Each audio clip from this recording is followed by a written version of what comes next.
Brandon, why don't we start with the Bills angle first? And let's start with Josh Allen. You've been on Josh Allen's bandwagon for a number of weeks now.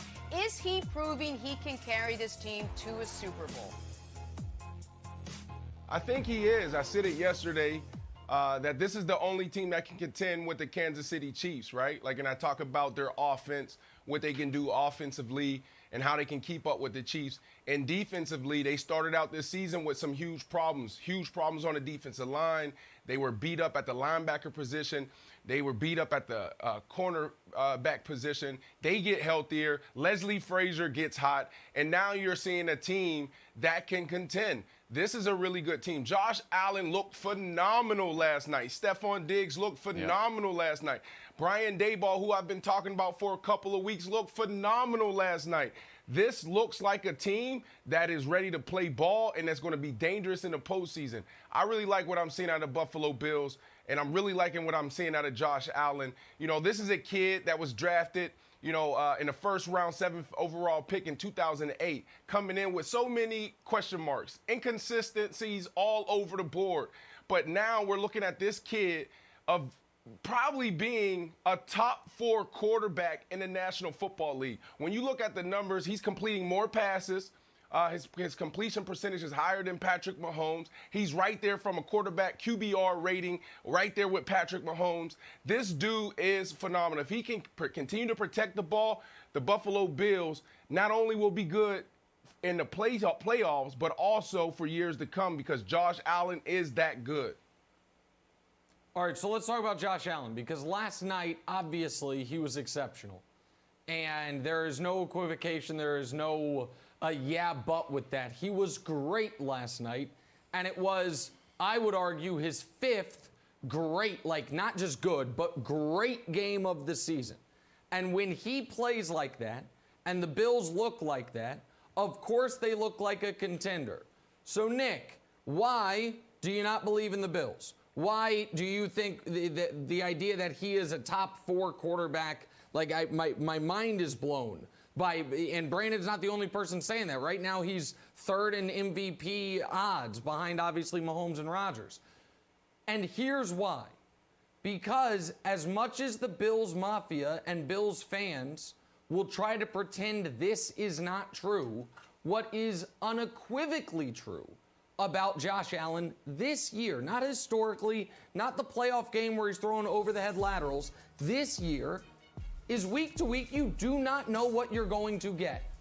This is his passer rating by game. If you took just his 5 best games of the year, he'd be the league MVP. If you took his 5 worst games of the year, he'd be a bottom 5 starting quarterback by passer rating. And for the Buffalo Bills to make the Super Bowl, he is going to need 3 consecutive games. Forget win the Super Bowl, just make it 3 straight games where that chart is way above that 100 level. I do not think he can do that in the postseason. And so do I give the Bills credit for what looks like it's going to be a 13-3 season? Absolutely.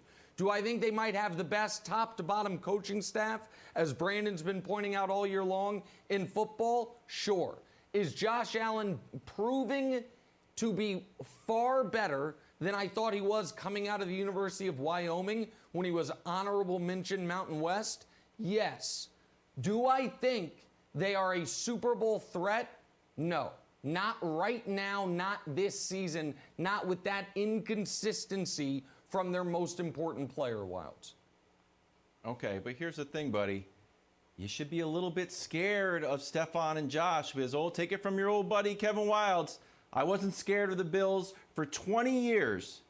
And there was a play last night. It was an incompletion with J.C. Jackson that happened here. And I was like, oh, no.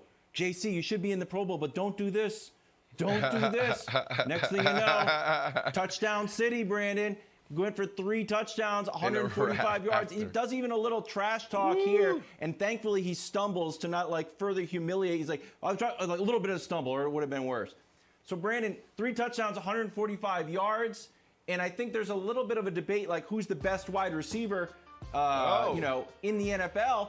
Stefon's number 1 in receptions. He's number 1 in yards. And look at this illustrious panel. of AFC East. He's putting up a historic season with some all-time greats like Randy Moss, Marvin Harrison, the great Wes Welker, and the one and only Brandon Marshall. So he's right there. I love you it. might just have to support him for the AFC East fraternity. You got to say he's the number one guy, Brandon. You know what? We may have to. It seems like every single week we're talking about a new receiver. I appreciate the love, man. Look, not too many people talk about my career, so I appreciate when you guys do. Definitely enjoy playing in the National Football League. But look, I had Stefon Diggs this offseason at my facility, and he is a difference maker. He makes the trainers better. He makes the other guys around better. We had guys from the Las Vegas Raiders. We had the Cleveland Browns in the house. We had Miami Dolphins in the house. We had wide receivers, tight ends, and cornerbacks from all over. Kansas City Chiefs. And when I tell you, when this guy gets on the field, the intensity level goes up. He demands excellence. My only concern with Stefon Diggs was, bro, look, when you step on the field, your intensity go to a whole nother level, and it can rub people the wrong way. So you're going into a new situation. I just need you to make sure that you check your emotions so you don't run yourself out the door, because people don't understand how high you run emotionally every single day. And I truly believe that Stefon Diggs is probably the biggest difference maker in the Buffalo Bills, because when you go into that meeting room, when you go onto that practice field with Stefon Diggs, he's going to be looking around making sure you take notes. He's going to be looking around making sure that you play and practice as hard as you possibly can. Stefon Diggs is phenomenal, having a phenomenal year. So that is exactly right. And I obviously didn't spend the time with Brandon this offseason training, but we had him, I don't know if Jenna and Wilds remember, I'm sure you do. You're had him sitting with us at the Super Bowl. And I appreciate that. In a non-pandemic world, I'll be there next summer. But we had him sitting with us at the Super Bowl. And I talked with him about those emotional outbursts that he had with the Vikings. And at the time, he was still a member of the Vikings. Because I had been critical of him in that, if you remember, they were winning a playoff game against the Saints, and he was really demonstrative, if you will, on the sideline. And he, while acknowledging he's got to learn from that, basically said, this is how I run, man, and this is what makes me me. And what I think, where Bills fans and I, which we have not agreed on much all year, where I think we will be in lockstep, is the move of the offseason across the league was trading for Stefon Diggs. I understand the Vikings feel good. They have Justin Jefferson. He looks like an awesome young receiver. Could be offensive rookie of the year. I get that. But there were two superstar receivers traded from playoff teams last year to a different team this offseason. The Houston Texans won a playoff game last year with DeAndre Hopkins. They traded him to Arizona. Houston right now has a bottom 5 record in football. Arizona's on the cusp of making the playoffs. The Vikings won a playoff game last year. They traded Stefon Diggs away. The Bills went from eking into the playoffs and losing in round 1 to now it looks like a 13-3 season with a guy with 1 week left is leading the NFL in receiving yards. So I know there's been this narrative for a long time. Oh, superstar receivers, they don't impact winning. Randy doesn't have a Super Bowl. T.O. doesn't have a Super Bowl. Okay, but it's nonsense. Those two guys have directly impacted winning on a fundamental level for the Cardinals and the Bills, and they have changed the course of those two teams' seasons from the offseason trade that was made, Brandon.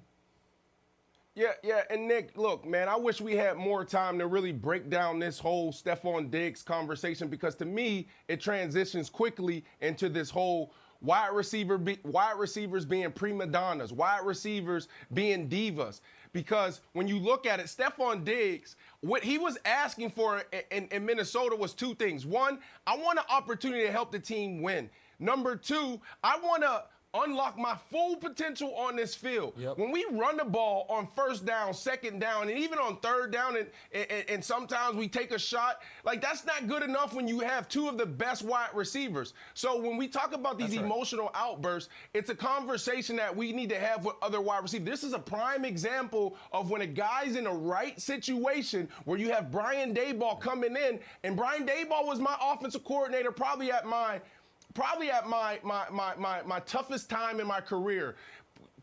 Traded from the Denver Broncos to the Miami Dolphins. Brian Daboll would come to me and say, hey, Brandon, here's the game plan. Do you like it? What do you see? What do you want to do? So when you have that relationship with your offensive coordinator, when you're a wide receiver, you have that relationship with your quarterback where your quarterback's like, look, bro, if it's one-on-one, I'm coming to you, you're going to get a better teammate. You're going to get a better wide receiver. So I hope this is a case for so many general managers and head coaches out there that's like, look, maybe these malcontent wide receivers they're just not in the perfect situation. Now, I love Stefon Diggs. I love what they're doing, Nick, and I do disagree with you, and we can talk about it later. I don't think that our guy Josh Allen is that inconsistent. Thanks for watching. Subscribe here to get the latest from the show. Also, be sure to check out more of the best clips from First Things First, or go watch a few segments from our other shows on FS1.